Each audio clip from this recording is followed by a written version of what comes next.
Hello, everybody. My name is Ray. Welcome to the Evangelical Dark Web. Today, we're going to be diving into J.D. Greear and him closing his church on Christmas. We're going to talk about that issue on a meta level, but we're also going to focus on why J.D. Greear specifically is making this decision. And I think this is perhaps one of the worst explanations of this decision I've heard yet. So, we're going to be diving into that and what he told the pagan New York Times right in a second. But first, don't forget to like the video and also subscribe to the channel if you're new. It helps with those magical YouTube algorithms. And we have a Patreon like system at evangelicaldarkweb.org/join. All this is linked in the description below. Now, yesterday we reported on what Amy Grant told the Washington Post. Today we're talking about what J.D. Greear told the New York Times. And Protestia, I believe, was the first to cover this, just to give them a hat tip. And this is an article. I'll just go to the top. Come all ye faithful, except when Christmas falls on a Sunday. And that title, this article was published on the 18th. And this headline is a sick burn on the church by the pagans. They just dunked on us with their own music. They just dunked on us. Now, here's the thing about this article. Majority of the people in this article that are closing their churches down are Fruit Loop liberal mainliners. But then we have J.D. Greear in this article. So I guess that shows you what kind of company he's in. But I do got to give credit to Kevin DeYoung. He's in this article, and he does give a good witness. And, I don't always speak kindly about Kevin DeYoung, but I do got to give him credit. I do think Kevin DeYoung is a believer. I just don't think he's very effective, and I don't think he quite knows what time it is. But he gave a very biblical answer, and we'll see if we want to highlight that later in the video. But for now, let's just read what J.D. Greear is telling the pagans at the New York Times. Sunday is the Lord's day, and it ought to be a day you spend with the family of Christ, said J.D. Greear, the church's pastor who was the president of the Southern Baptist Convention from 2018 to 2021. So J.D. Greear is Big Eva, by the way. But I don't want to be the Pharisees of this generation where I turn it into some kind of rule that there's never an exception for. He pointed to the Bible's account of Jesus healing a man on the Sabbath in defiance of local customs about proper behavior on that day. Now, there's a difference between local customs and, God's law. But I don't think this is necessarily the issue that we're talking about is not local customs. J.D. Greear is right in that there are exceptions to being able to worship regularly as a church. And that exception is, I'll say, providential exceptions, like a hurricane, a blizzard. Now, I believe the story of Charles Spurgeon being saved involved him showing up to church on a blizzard on Sunday. So, obviously, different generations had different mentalities about church, but obviously people on that same Sunday that Charles Spurgeon was saved didn't also show up because the deacon gave the message, is the story there.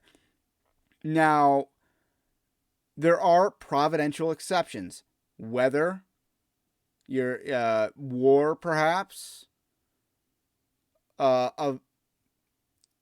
I don't even want to joke about it, but 2020 was not a providential exception. That was just the government asking churches to shut down and the churches groveling and saying, yes, ma'am. That was 2020. That's not a providential exception. That was the church being tricked into sinning or willfully sinning themselves. So J.D. Greear, and that's an important thing to keep in mind, is 2020 was not a providential exception. Neither is Christmas falling on a Sunday, which happens every so often. I don't know how many years out of 7 or whatever Christmas falls on a Sunday. But here's the thing. What is the reason for the season? The reason for the season is Christ. Christ incarnate comes to earth in human form, God does, through Jesus Christ the Son. And we celebrate that. It is a Christian holiday. What better way to celebrate Christmas than to worship Christ? Is there a better way? That's how the original Christmas was celebrated with the shepherds. They worshiped Christ. They abandoned their flocks to worship Christ. And then, in America, we have the tendency, and Western Christianity, to conflate Epiphany and Christmas, because those are two separate events in Scripture. But, the Magi went all the way, I believe, from Parthia to Bethlehem to worship Christ, to celebrate the birth of Christ. They traveled a very long distance to worship Christ. And a regular worship service is too much. Again, it's not a providential exception for the church to cancel worship. I understand if some people have travel or extenuating circumstances. That's one thing. I'm not talking about the people in the pews here. I'm talking about the people that are called to lead a church. It's a different situation, in my opinion. But the reason that J.D. Greear gives, I think, is really bad, because Christmas falling on a Sunday is not a providential exception. Canceling church is not a free pass to ignore the day's spiritual significance, as Mr. Greear sees it. His family will have a small worship service at home using materials provided by the church, and will take a walk in their neighborhood. It's supposed to be a very cold Christmas, by the way. They will also open presents, which will include a family tradition of an envelope addressed to Jesus with a donation to a charity or the church inside. I don't know how that works, if it's addressed to Jesus, but it's going to a different ministry or whatever. Doesn't make sense to me, but all right. Mr. Greear said that the decision to close had an echo in his church's approach to the scamdemic.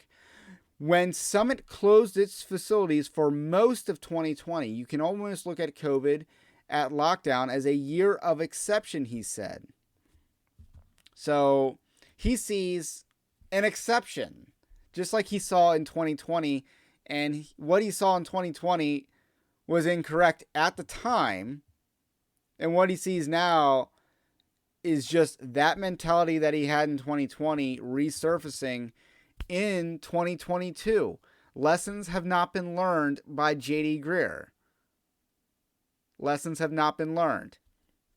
And I'm not surprised to see that lessons have not been learned. I don't really think J.D. Greear is a model or a true teacher. I just don't. But, it's just, he went there. He didn't have to go there to the pagan New York Times, but he did choose to go right there with the talking about his decision to lock down his own church. And not to mention that his church was one of few that had a jab mandate at least one of its locations, and I reported on that as well. So J.D. Greear, come on, man. Now let's give Kevin DeYoung a shout out. I'll just do it anyway. So Kevin DeYoung, we've heard all the sermons on Jesus as the reason for the season, said Kevin DeYoung, the pastor of Christ Covenant Church in Matthews, North Carolina, which belongs to the Presbyterian Church in America. When churches cancel their services, he hears that the message is more like, hey, it's Christmas, and Jesus may not be the reason for the season. And yeah, I completely agree. Good job, DeYoung. And he's right on the money. And J.D. Greear, he can choose to worship with his family, but he, at the end of the day, he's a pastor of a church, and he has a responsibility to lead them in worship. And this is his, this is Super Bowl Sunday for the church in some respects. Christmas and Easter. And, he's choosing not to do it on Christmas Day. I don't agree with that decision. That's not a good decision. If your church regularly meets on Mondays or Sundays, there's no reason to stop regularly meeting on Sundays. So, uh, with that said, that's all I got to say about that. My name is Ray. This is the Evangelical Dark Web. If you like this kind of content, also subscribe to the channel if you are new. Let me know what you think about what I think in the comment section below. And check out evangelicaldarkweb.org. Have a blessed day, and we will catch you on the next one.